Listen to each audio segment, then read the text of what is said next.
10 more bizarre unexplained mysteries. For months our Facebook fans have been begging for a new mystery list. Your calls do not go unheeded. Today I am presenting another curious list of mysteries. I have made a special effort to use only items never before found on the site. It is my hope that everything here is new to most of you. If you can think of other mysteries that have never featured here before, tell us in the comments. But I predict you won't be able to, as I think we are starting to run out of mysteries of the world. 10.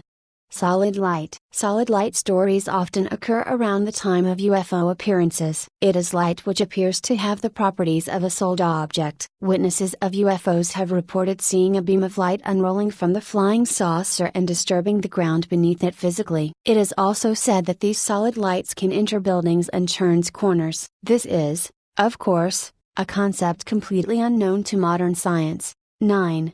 Council of Nine. The Council of Nine is a term that is used to represent several different factions, ranging from ancient Greek mythology to modern believers. The earliest Greek writings are masterpieces of myth and imagery. The mother of Zeus, who was the grandson of Mother Earth and Father Sky, safeguarded him and his father. When he grew up, Zeus chose a wife and sat in the big hall with 12 thrones. He ruled with 2 of his sisters, 1 brother, 7 of his children, and Aphrodite. Hesiod, 8th century BCE, writes in Works and Days about how Prometheus, cousin of Zeus, stole fire and gave it to men to make their lives easier. In retaliation, Zeus gave them Pandora and her box. They were told to never open the box, but Pandora's curiosity got the better of her. The woman's hands raised the lid of the great jar, scattered the evils within it and laid up harsh troubles for men. In order to fully punish mankind, Zeus formed the Council of Nine, comprised of Aphrodite, Apollo, Athena, Demeter, Hephaestus, Hera, Hermes, Poseidon and himself. This reference to the Council of Nine does not refer to God and the archangels. The Church of Satan also uses the phrase. Apparently, the governing council is referred to as the Council of Nine, but this is probably not what the questioner meant. Perhaps what the writer is referring to comes under the aegis of New Age thought. There are various sects within the New Age movement. One channeling cult relies heavily on the Council of Nine. It begins by asserting that the collective consciousness of our galaxy is known as the World Spirit. This consciousness is sometimes referred to as the Council of Nine. It is a symbolic representation of the way consciousness has arranged itself as it is presented and experienced individually. Another reference refers to the Council of Nine as part of the Great Blue Lodge of the Great Blue Light. The Great Blue Light comes from Lord Siraya, who is the Supreme Creator. The Great Blue Lodge is comprised of all the holy places, where the Supreme Creator is illuminated throughout the galaxy. The Council of Nine refers to his messengers, who carry his light to creation. They are given the task of making sure that Lord Siria's will unfolds as it was meant to be. Still another strand of New Age refers to them simply as the Nine. Here, the Nine refers to the 9 principles of the universe. Work on this premise began over 50 years ago with researchers interested in paranormal activity. An Indian mystic was, supposedly, able to channel the Nine's wisdom. Several of years later a different group received another message from the Nine. More people became interested and more research was done. This led to a young Israeli who, while under hypnosis, was able to channel a conscious supercomputer aboard a spaceship. Further investigation revealed that the Nine gave the Israeli his superpowers. The researcher wanted to use the Israeli to tell the world that spacecraft would soon be bringing representatives of the Nine to Earth, but the young psychic was swept away with his fame and couldn't have cared less. Desperate, the researcher found other psychics, wealthy partners, and healers. Gene Roddenberry, Star Trek founder, can be counted among them. Remember Deep Space Nine? Though the original players have long gone, interest in the Nine continues. Many books have been written about the entity, known as Tom. Over time the true identity of the Nine has been revealed. The Nine is actually Atum, the Egyptian creator god of the ancient city of Heliopolis, city of the sun. Tom and the 8 others formed the Great Ent, collection of 9, of Heliopolis. Heliopolis was the center of worship for the sun god Ra, and Atum was closely related to Ra. Together they were in charge of the whole solar cycle. Humanity was formed from the tears of Atum. To date, the Nine continue channeling various individuals. When they are not on starships, they mostly inhabit the Pleiades star system and, hence,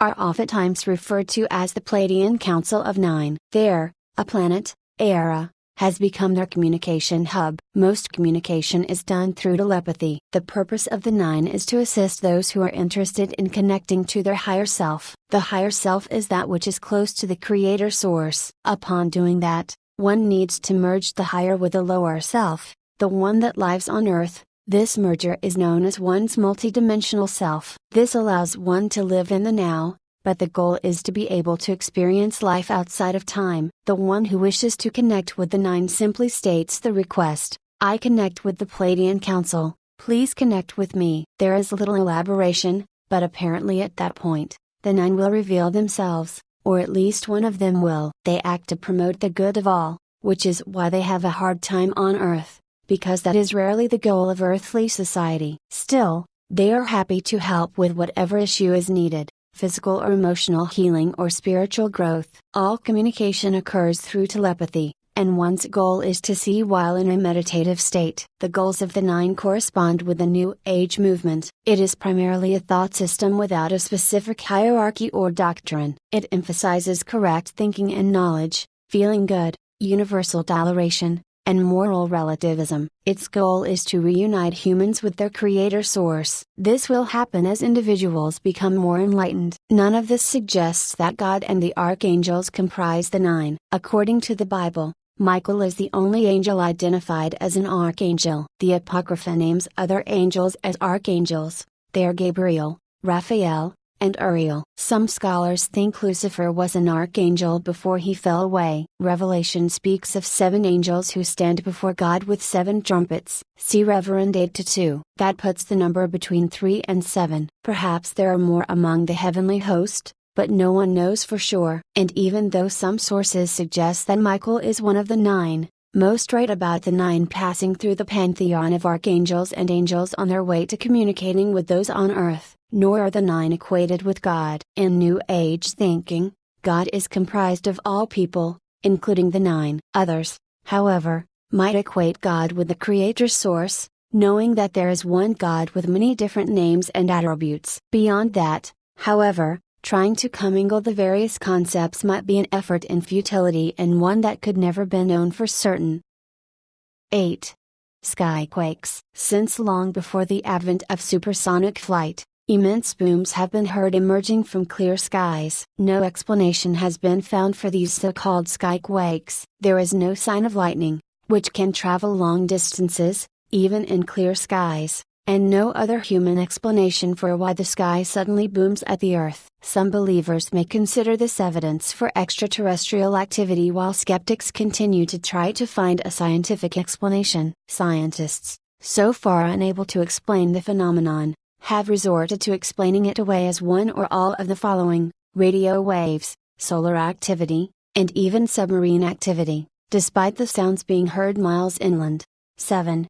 Countess of Desmond. Sometimes nature has its way of weeding out the weak and letting the strong maintain their existence. There have been cases of people living well beyond their years. One such case was recorded years ago. A noblewoman of the Anglo-Norman Fitzgerald dynasty in Ireland named Catherine Fitzgerald, Countess of Desmond. She reportedly lived to be 140 years old. This is incredible if true. There have been several reports marking her age around 120 years to 100 years. Rarely do people live to be so old, but it does happen in this day and age. The place with the highest mortality rate to date is Okinawa, a Japanese island. There are 34.7 people 100 years or older per 100,000 residents. Why do they live to be so elderly? Perhaps it comes from their great outlook on life, including gardening, which provides an opportunity for exercise, sunlight and nutritious food. Okinawans do follow an old adage that says eat until you are 80% full instead of gorging. They also have a sense of purpose and close social support groups called moais. The second highest living area around the world is Sardinia, Italy. Sardinia is an island about 120 miles from the coast of Italy, There are mostly farmers and shepherds who live here. In one town named Nevada with a population of 1,700 people boast 5 centenarians. This does not explain the more extraordinary lifespan of Catherine Fitzgerald, who was one of the oldest human beings on the planet to date. During her life back in the 17th century there were far more deaths and diseases which were widespread. No one knows how this mysterious woman lived to such an age. She is even mentioned by both Francis Bacon and Sir Walter Raleigh. How exactly did she die if not from her elderly age? Apparently, it is rumored that she fell while climbing a tree to gather nuts. Life expectancy in the US has risen in the past few decades. While in 1970 life expectancy at birth was 70.9 years, it rose to 78.7 years by 2011. However, most of the developed world is improving faster than this country, and despite the fact that the US spends vastly more per capita on healthcare than any other country, Americans' life expectancy is only 26th highest. Babies born back in the United States in 2005 are expected to live an average of 77.9 years, according to a 2007 study by the National Centers for Disease Control and Prevention's National Center for Health Statistics. That's an increase of more than 30 years since 1900, when Americans were expected to live just 47.3 years. Something is still not explained about Catherine Fitzgerald and her unusually long life. What made her life so long? 6. London Monster. The London Monster was a criminal who attacked women in London in 1788-1790. The first reports of the monster appeared 1788. According to the victims, all of them women from wealthier families, a large man had stalked them, shouted obscenities at them, and slashed at them with bladed weapons of one sort or another. Sometimes he would slash their buttocks and hips, sometimes kick them with knives fastened to his knees. Other times he would invite them to smell a fake nosegay, a type of flower, and then stab them in the nose with a spike hidden within the flowers. He would make his escape just before the help arrived. Luckier victims could get away with just their clothes cut, while others received substantial wounds. In 2 years the number of victims amounted to over 50. The London press, always on the lookout for its next sensational story, soon dubbed the maniac the monster. However, descriptions of the attacker were sometimes confusingly different from one another. When people realized that the monster mainly attacked beautiful females, some women began to claim that they had been attacked to gain attention and sympathy, some of them even going so far as faking wounds. Some men, in turn, were afraid to approach a lady in the dark lest they frighten her and be accused of being the reviled attacker. Some of the reports of the would-be attacks may have been fabrications or the results of a lady being afraid of an innocent would-be escort. Some men even founded a No Monster Club and began to wear club pins on their lapels to show that they were not the monster. Londoners were outraged when the London police force failed to capture the man. Philanthropist John Julius Angerstein promised a reward of 100 for the capture of the perpetrator. Armed vigilantes began to patrol in the city. Fashionable ladies began to wear copper pans over their petticoats. There were a number of false accusations and attacks against suspicious persons. Local pickpockets and other petty criminals used the panic to their advantage. They would pick someone's purse, point at him, shout "monster," and escape during the resulting mayhem. On June 13, 1790, previous victim Ann Porter spotted her attacker in St. James Park. Her admirer John Coleman began a slow pursuit of the man who obviously knew he was being followed. When the man, Reineke Williams, an unemployed 23-year-old, reached his house, Coleman confronted him, effectively challenging him to a duel for insulting a lady, and eventually took him to meet Porter, who fainted when she saw him. Williams claimed to be innocent, but in the atmosphere of the time his protest was futile. He admitted that he had once approached Porter, but turned out to have an alibi for one of the attacks. Magistrates charged Williams with defacing someone's clothing, which in the contemporary law code carried a harsher penalty than assault or even attempted murder. During the trial, spectators cheered the witnesses for the prosecution and insulted those for the defense. One of the claimed victims confessed that she had not been actually attacked at all. The first judge granted Williams a retrial. In the new trial, Williams's defense was Irish poet Theophilus Swift, whose tactic was to accuse Porter of a scheme to collect the reward. It only made Williams's case worse. He was sentenced for 2 years for 3 proven assaults, for a total of 6 years in prison. Since the time of the attacks, and the subsequent disappearance of the threat of the once feared assailant, there has been much speculation about whether there was ever any actual threat at all, much less the existence of a real monster. The conflicting testimonies and the bizarre nature of the original reports leads one to believe that perhaps for a time the citizens of London, particularly its female denizens, let their imaginations create a terror which in reality never quite existed at all. 5.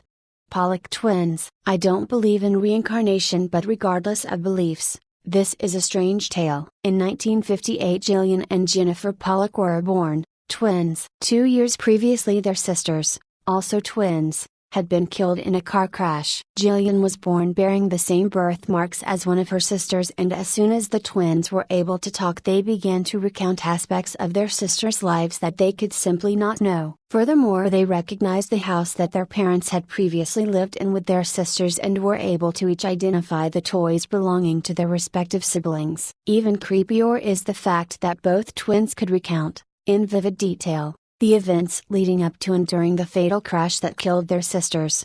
4. Phantom funerals. When I was younger, my dad told me the creepy story that haunts me till this day. He heard this story when he was a child as well. It was a story about the phantom funeral. Little did I know that the same phenomenon was experienced by various people everywhere. This story happened in the middle of the last century. One night, a man was returning home. He was walking on the empty non-traffic road surrounded by nothing but woods. This road was the only road that leads to the village where he lived. As he was returning home, he sensed someone behind him, so he turned around to check. The man saw a dark shadow walking behind him. He thought nothing of it and just assumed it was somebody else returning home as well. After a while, he turned around to check again and noticed that there are 2 shadows behind him. Thinking this was a bit strange, the man started walking faster. As the feeling of unease was rising within him, he turned around for the 3rd time. Now, there were 4 shadows walking behind him. The man was terrified at this point. Luckily, he was approaching the village. Before he ran into the first yard, he took one last look. Now, there was a bunch of shadows walking on the road. He hid behind the fence and gazed at the scene in disbelief. As the shadows were passing down the road, the man noticed horse-drawn hearse. At that moment, he realized it was a funeral. The funeral procession just passed him and went down the road. Encounters with phantom funerals are all pretty similar. They are seen in quiet areas by travelers. Sometimes, they can be accompanied with sounds related to the funeral. This phenomenon is more predominant in Europe and quite rare in America. In modern days, phantom funerals seem to be extremely rare. 3.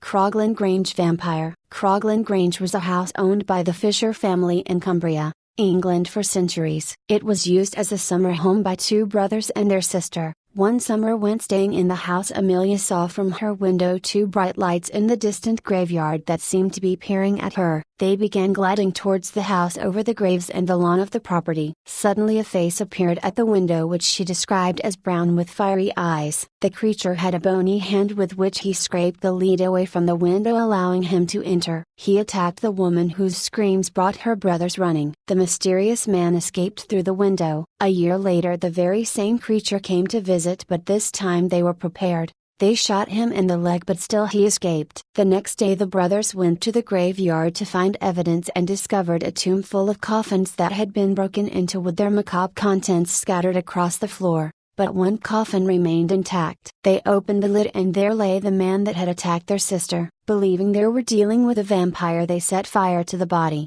2. UFOs. In 1978 a rash of UFO sightings occurred across the southern hemisphere. At the same time, strange lights were reported in the foothills on the coastal mountains of New Zealand's South Island, accompanied by reports of sheep being abducted. An officer at a Blenheim military base witnessed the lights and contacted the local air traffic control, who not only also saw them but detected them on the radar. The police began receiving numerous calls from civilians reporting beams of light being projected onto the sea. A cargo plane that took off around the same time also reported seeing lights playing on the sea and unexplained lights in the sky. The lights were tracked with scientific equipment and found them to be traveling at 1930 kph. 1,200 miles per hour. An Australian news cameraman boarded a plane to film the lights, which recurred over a period of nights. He filmed some of the most startling evidence of UFOs ever caught on film. This all coincided with the mysterious disappearance whilst flying of Australian pilot Frederick Valentich. His last words were, "My intentions are, to go to King Island, Melbourne. That strange aircraft is hovering on top of me again." Open microphone for 2 seconds. It is hovering and it's not an aircraft. 1.